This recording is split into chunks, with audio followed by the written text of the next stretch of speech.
Hello friends, welcome to Rising Assam YouTube channel.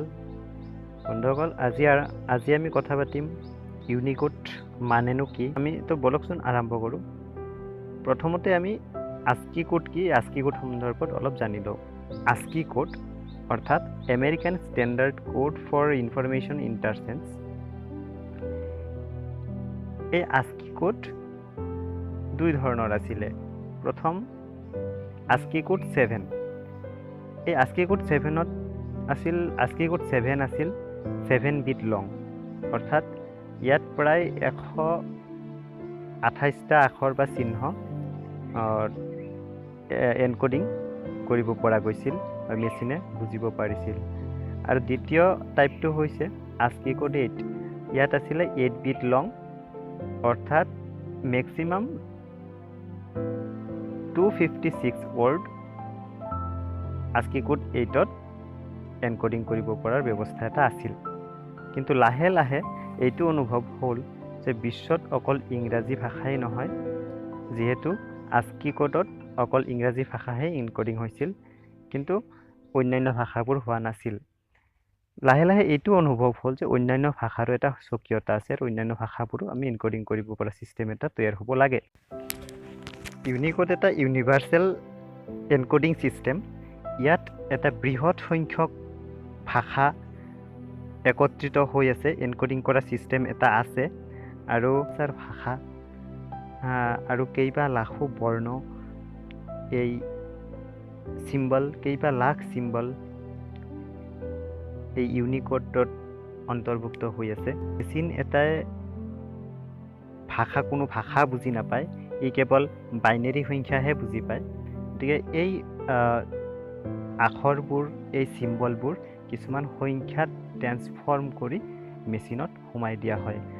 উদাহৰণ হিচাপে আমি ক'ব পাৰোঁ, আগৰ পুৰণি ফোনবোৰ যেতিয়া আমি ৰিজনেল লেংগুৱেজ লিখোঁ বা বেলেগ ভাষা লিখি পেলাই পুৰণি ফোনত পঠাই দিওঁ, আমাৰ টেক্সট মেছেজ বা তেনেকুৱা মেছেজত বক্স সদৃশ মেছেজ আহি পৰে, অৰ্থাৎ আনছাপৰ্টেড মেছেজ এইবোৰ হৈ আছিলে। ইয়াৰ কাৰণটো হ'ল সেই মোবাইল ফোনবোৰত ইউনিকোড ছিষ্টেমটো নাছিল, যিটো কাৰণে তাত ছাপোৰ্ট নকৰিলে। কিন্তু আজিকালি প্ৰায়ভাগ ফোনতে ইউনিকোড ছাপোৰ্ট হৈ থাকে।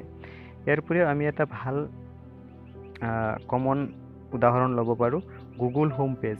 গুগল হোম পেজত গ'লে আপুনি লক্ষ্য কৰিব তাত কেইবাটাও ভাষা আছে, আৰু তাত যিকোনো এটা ভাষা আমি ছিলেকশ্যন কৰি দিলে আমাৰ ছিষ্টেমে, সেয়া কম্পিউটাৰে হওক বা মোবাইল ফোনে হওক, ছিষ্টেমে বুজি পায় আৰু সেইমতে এনকোডিং কৰি আমাক এটা আউটপুট প্ৰদান কৰে।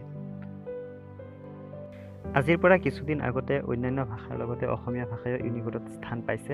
বঙলা ভাষাৰ লগত অসমীয়া ভাষাটো সংযুক্ত কৰি ইউনিকোডত স্থান দিয়া হৈছে। এই ইউনিকোডৰ বিভিন্ন প্ৰকাৰ আছে। UTF-8 অৰ্থাৎ ইউনিকোড ট্ৰেন্সফৰমেশ্যন ফৰ্মেট 8। ইয়াত 8 বিট ৱৰ্ড প্ৰচেছিং হয়, অৰ্থাৎ প্ৰায় 256 ৱৰ্ড UTF-8ত সলাব পৰা যায়। UTF-16 য'ত প্ৰায় 16 বিট দীঘলীয়া ফৰ্মেট এখন মেচিনে বুজি পায়। UTF-32 32 বিট দীঘলীয়া ফৰ্মেট এখন কম্পিউটাৰ বা ছিষ্টেম বা মেচিনে বুজি পায়।